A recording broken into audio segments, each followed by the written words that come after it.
কেলে ছাড়া দিয়ে কেলে ছাড়া মন্দিরটাকে ভুলে যাবে বলে আমার নাম কুটিলে নয় আজ কুটিল নয়নে ভিড়ি চলিলে তাড়াতাড়ি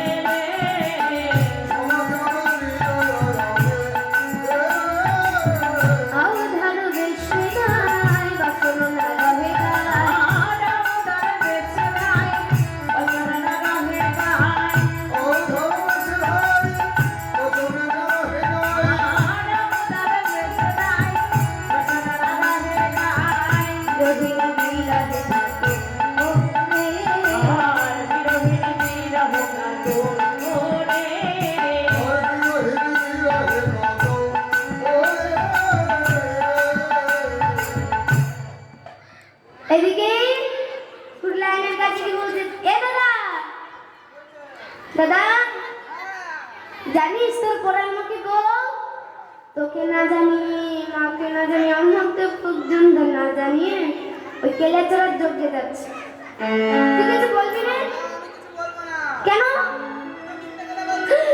আমি মিথ্যে কথা বলছি আমি সত্যি কথা বলছি না না দেখ দাদা আমি সত্যি কথা বলছি আমি নিজের চোখে দেখে এসেছি তবু ওই কেলে চড়ার যোগ্যে যাচ্ছে ও মা আমি কুকুরে শয়তান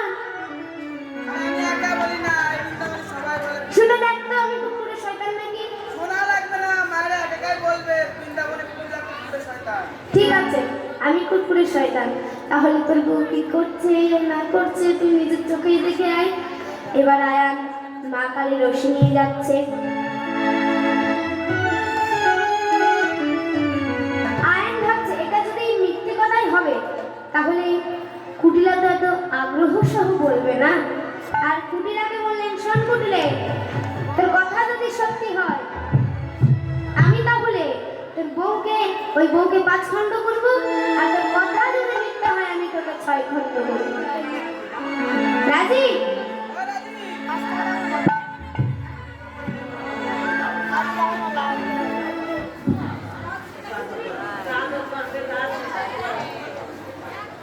এবার আয়ান কষি হাতে নিয়ে চলেছে কষি হাতে আয়ান ভাইয়া চলি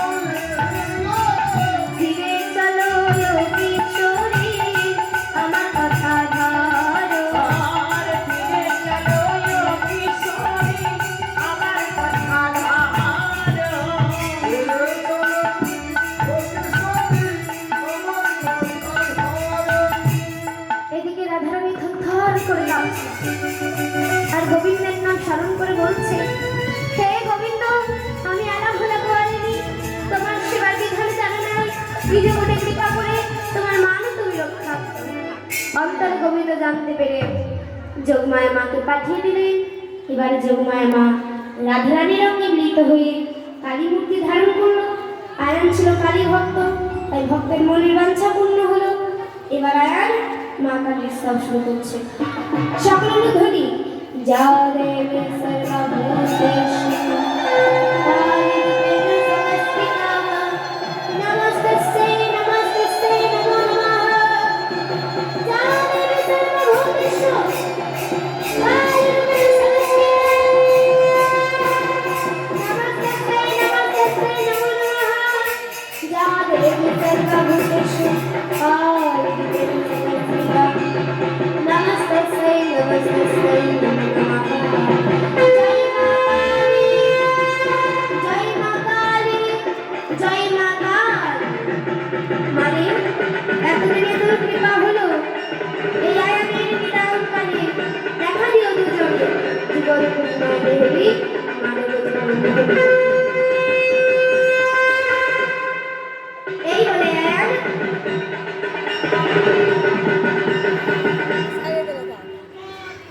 ফিরে গেল।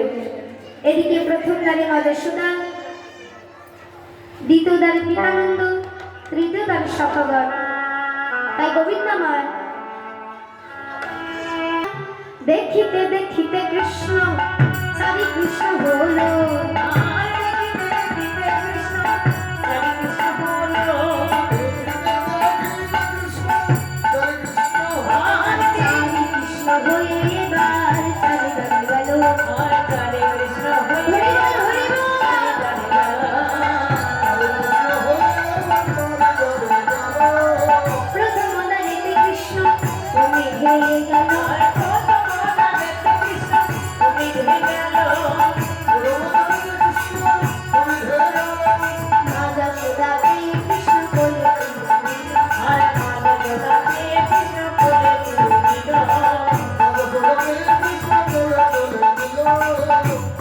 দ্বিতীয় দ্বারেতে কৃষ্ণ ভাই মন সুখে,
মিলন হয়ে গেল।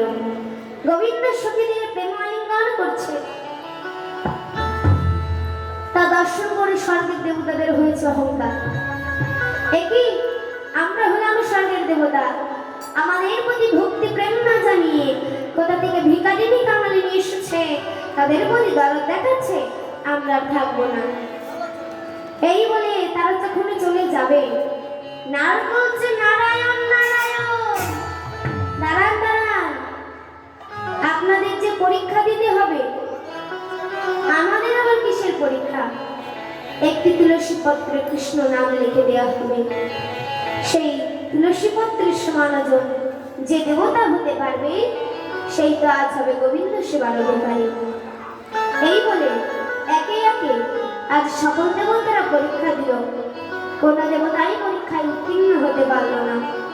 অবশেষে রাধারানী বলছে, গোবিন্দ আমাদের যদি পরীক্ষা দিতেই হয়, আমরা একা একা নয়, আমরা সকলে উঠবো, তাদের ভিখারিনী হয়ে এসেছি, ভিখারিনী হয়েই চলে যাব, তোমার মা তুমি রক্ষা করো। এই বলে শোকেরা যখন উঠলো, আজ সমান সমান হয়ে গেল, ভক্ত ভগবানের মিলন হয়েছে। দেবকে এসে বলছে কি, গোপাল আমার সন্তান। যশোমতি বলছে, গোপাল আমার সন্তান। নারদ বলছে, শুনুন আপনাদেরও পরীক্ষা দিতে হবে। এক দ্বারে বসবে গোপাল, আর এক দ্বারে বসবে দুই মা। মাঝখানে শতবসন দিয়ে আড়াল করা হবে। সেই শতবসন ভেদি করে যার স্তনদুগ্ধ গোপালের বদলে পড়বে, সেই কাজ হবে গোপালের আসন। দেবকে অহংকার করে বলছে, গোপাল আমার গর্ভে ধারণ করেছে, আমি তো গোপালের আসন না। কিন্তু অহংকার যে বাবা পতনের মূল, যখনই অহংকার করলো পারল না। এবারে যশোদা ভক্তি প্রেম দিয়ে বলছে, বাবা গোপাল রে, জানি না তোকে গর্ভে ধারণ করেছে কিনা, তবু এটুকু জানি তুই আমার সন্তান, আমি তোর মা। এই বলে যখন ঈশ্বর হাত দিল আর ধারায় ধারা ভেসে গেল,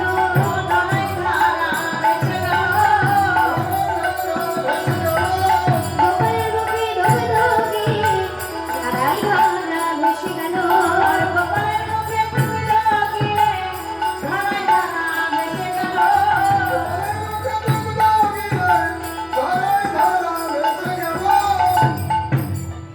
গোপালের মুখে দুগ্ধ দিয়ে আজ ধারাই ধারা ভেসে গেল। দেবকী মন খারাপ করে রয়েছে। দেবকী কি বলছে, মা ও মা, তুমি মন খারাপ করো না। মনে আছে তোমার ত্রেতা যুগের কথা? 14 বছরের জন্য বলে যাচ্ছিলাম, মা কৌশল্যা ঘটে দুগ্ধ দিয়ে বলেছিলেন, বাবা রামচন্দ্র দুগ্ধটুকু তুই সেবা করে যা। তখন তুমি আমার হাত থেকে দুগ্ধের বাটি ফেলে দিয়েছিলে, আর মনে মনে বলেছিলে, বাবা রামচন্দ্র রে, তুই যদি আমার সন্তান হতিস তাহলে তোর হাত থেকে দুগ্ধের বাটি ফেলে দিতাম না। তাই মা, এই যুগে তোমার গর্ভে ধারণ করেও তোমার স্তবে দুগ্ধপান করতে পারলাম না, মন খারাপ করো না। এই বলে আজ যশোমতীকে মামা বলে জড়িয়ে ধরে ভক্তবৃন্দ সঙ্গে লয়ে গোবিন্দ আমার যজ্ঞে আহুতি দিলেন। যজ্ঞে আহুতি দিল প্রভাসের তীরে,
এবার সখীরা বলল, রাধে তোর মনের বাঞ্ছাটা পূর্ণ হলো রে, আমাদের মনের বাঞ্ছা পূর্ণ করবি না? তোরা যুগল হয়ে দাঁড়া, তোদের যুগল দিয়ে আমরা একটু যুগল ভজন করি। সকলে মিলে উঠে দাঁড়িয়ে আমরা একটু যুগল ভজন করবো। যারা যারা নৃত্য করবেন তারা নৃত্য করুন। মনে রাই দাঁড়া বাবু বাবা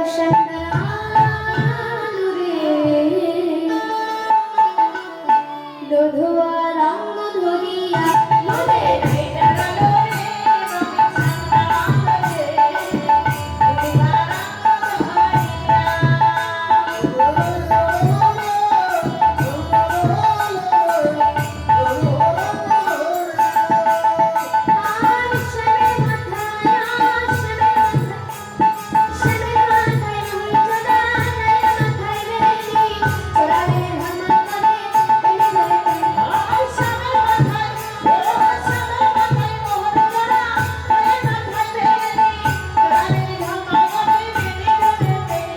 Oh,